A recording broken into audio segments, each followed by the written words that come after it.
काले कपड़े से मुंह को छिपाए खड़े इन दोनों की करतूतों की ऐसी कहानी आज क्राइम तक पर हम आपको दिखाने जा रहे हैं, जिसे देखकर आप यकीनन हैरान हो जाएंगे।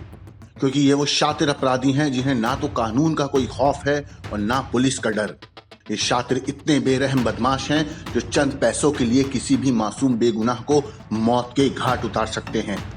और हमारी कही इस बात को सही साबित करती है ये वीडियो। सीसीटीवी में कैद इन तस्वीरों में आप देख सकते हैं दो लोग ज्वेलरी के शोरूम में इधर उधर पहले मौके का जायजा लेते हैं। काले हरे रंग के कपड़े पहने ये दोनों वही शातिर बदमाश हैं जिनके काले कारनामों के बारे में हमने आपको बताया था। ज्वेलर्स की दुकान में घुसने के बाद कुछ मिनटों के लिए तो दोनों लुटेरे दुकानदार से बातचीत करते हैं, मगर फिर अचानक से काले रंग की शर्ट पहने एक लुटेरा शोरूम मालिक नितिन भाई सोनी के ऊपर चाकू से हमला कर देता है। वो तस्वीरें इतनी भयानक है कि हम आपको दिखा भी नहीं सकते, लेकिन इतना जरूर बता सकते हैं कि इन शातिरों ने शोरूम मालिक नितिन भाई सोनी के ऊपर जिस तरह हमला किया था, ऐसा लग रहा था कि मानो ये इंसान नहीं बल्कि कोई जंगली जानवर हैं।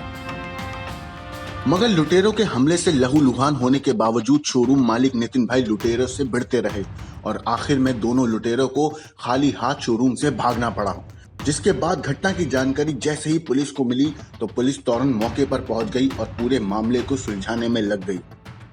दोनों जो आरोपी पकड़े गए हैं वो बहुत दिन से बेकार घूम रहे थे और उन्होंने सोचा था कि कोई एक सॉफ्ट टारगेट हो, कोई ज्वेलरी शॉप हो, उसको टारगेट करने के बाद वहां से लूट की जा सकती है। इसलिए इन लोगों ने ये जो ज्वेलर्स की शॉप है प्रसंग ज्वेलर्स, उनके बाद 3-4 दिन तक रेकी की थी और उन्होंने देखा कि 4-4:30 बजे कम लोग रहते हैं दुकान के अंदर, तो उस वक्त दोनों ने साथ में जाके यह प्लान करने के बाद ये लूट की कोशिश की थी।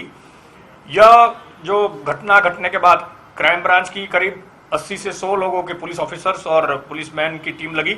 इनके अंदर क्राइम ब्रांच के 4 पुलिस इंस्पेक्टर, 8 से 10 पुलिस सब इंस्पेक्टर और करीब 70 से 80 लोग पुलिसमैन लगे थे और हमने करीब 25 से 30 किलोमीटर तक के अलग अलग दिशाओं के सीसीटीवी कैमरा चेक किया और भी मैनुअल इंफॉर्मेशन भी इसके द्वारा मिली गई और बाकी टेक्निकल सर्वेलेंस और सबको मिलाकर क्राइम ब्रांच को यह सफलता मिली है और अभी हमने दोनों आरोपियों को धरपकड़ की है।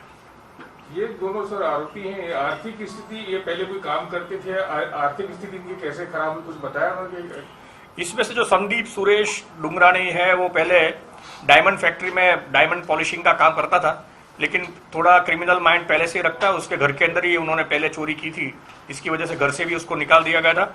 और निकुल चकोर भाई भिंगराड़िया जो है वो हाईवे के ऊपर जो कंस्ट्रक्शन काम चलता है उसके अंदर काम करता था, लेकिन दोनों के पास इतने उनको ये लग रहा था कि अच्छे पैसे कमाने के बाद अच्छे मौज शौक कर पाएंगे, तो ये पैसे कम पड़ रहे जो अभी जो काम कर रहे हैं। इसकी वजह से दोनों ने प्लान करने के बाद ये पूरा घटना को घटित किया।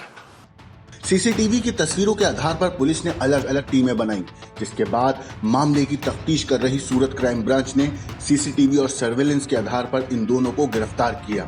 आपको बता दें कि सूरत क्राइम ब्रांच के एसीपी RR सरवैया ने बताया कि इस वारदात के सीसीटीवी फुटेज के मिलने के बाद क्राइम ब्रांच ने 80 टीमें बनाई और जांच में जुट गई और इसी बीच पुलिस ने इन दोनों आरोपियों को गिरफ्तार भी कर लिया। ब्यूरो रिपोर्ट, क्राइम तक।